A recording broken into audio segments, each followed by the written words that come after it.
HopZine.com. Thanks for joining me for another video beer review. This time I've got a new bottle of beer from BrewDog. It's a bottle of their Arcade Nation Black Indie Pale Ale at 5.2% ABV. A new release for BrewDog for 2016. I was made aware that Libertine wasn't going to be brewed in 2016, and I don't think it's part of their Amplified series. I'm a big fan of Libertine. I mean, I'm knocking around to like 7%. It's kind of what when you're looking for an IPA. You mean, how strong is Jackhammer? Top end of 6, bottom end of 7.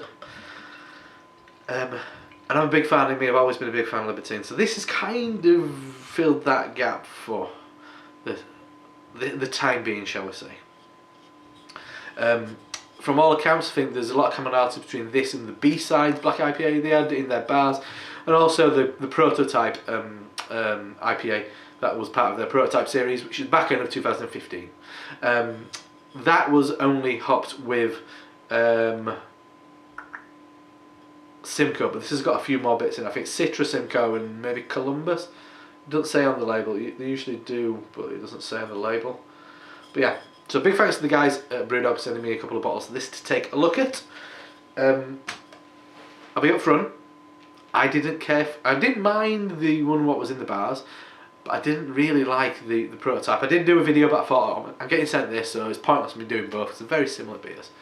But if they're very different, I will tell you now. Anyway, so beer in the glass, very dark. I mean, for a black IPA, really dark. Clearly dragged a lot of colour out of that. Probably like Carafa or something like that.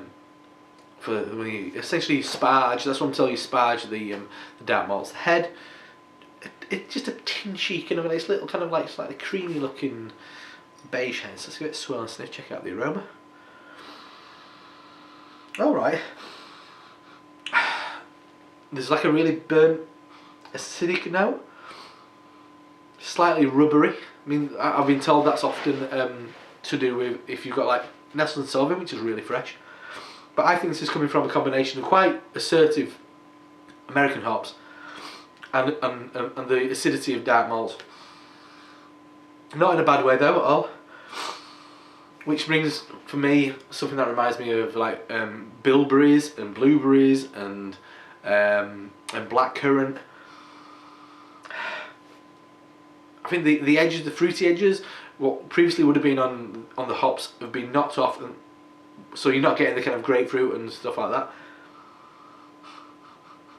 You're getting more kind of like sharp burnt roast and kind of berry notes. Smells decent. Let's dive in. Cheers. Oh, it's not bad. It's not bad. It's better than the prototype. I've got to admit. It's just more to it.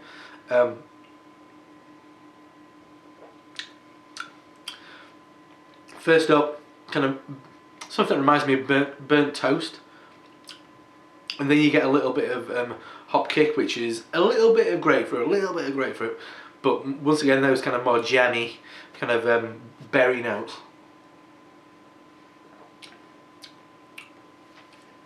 Something a bit kind of Alka-Seltzer about it. I mean, there's fizz and kind of like a lack of flavour. Then at the back end, I'm getting a bit of caramel. That really comes in. It's that second wave of flavour.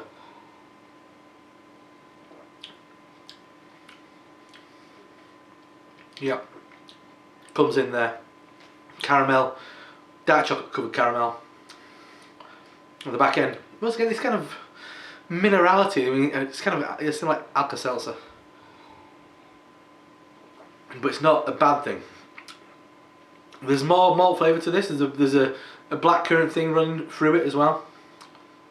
And I guess, I mean, I know the game. I know what's going on. I mean, it's Libertine is a strong beer, and I guess it's a more of a difficult sell. I mean, Jackhammer, I mean, it's important for any evolving craft brewery to have like a 7% sweet spot IPA. Punk 5.3, I think. So I mean, like it's more approachable, especially to a more casual beer drinker. There won't be a scare of that, but you might go like, "Ooh, Libertine Black Ale." I mean, what is that? I mean, if you bring the ABV down to a more sensible ABV for most people, not me, it's more approachable. The flavour's a bit more approachable, not as flushed out and tasty, if you ask me. But not bad. I'll probably drink it once in a while on draft. Every time I saw Libertine, I bought it. But numbers, that's what it's all about. I mean, if it's not selling, then you've got to you want that kind of style of beer in your range. But therefore, how do you kind of like go about having that within your range, but kind of potentially reaching more people and selling more beer? Because at the end of the day, that's what it's all about. As much as it is about making fantastic products. It's better than the prototype. I think they've looked at what the prototype, why it wasn't great, and improved things. But I wish I could have done a side by side with Libertine. But I don't think it'd be fair, because that's a bigger beer. It's a big flavoursome, roasty beer. It's not full on black IPA. It's quite a roasty black IPA is Libertine. And this is a bit more addressing the balance of kind of darkness, but then hop flavour and a little bit of roast. So fair enough. Not a bad beer, but yeah, it's no Libertine. So that's a bottle of BrewDog's Arcade Nation, 5.2% ABV, Black India Pale Ale. Decent, but I love it. Libertine. I'm Rob from HopZine.com, and I'll see you next time. Cheers.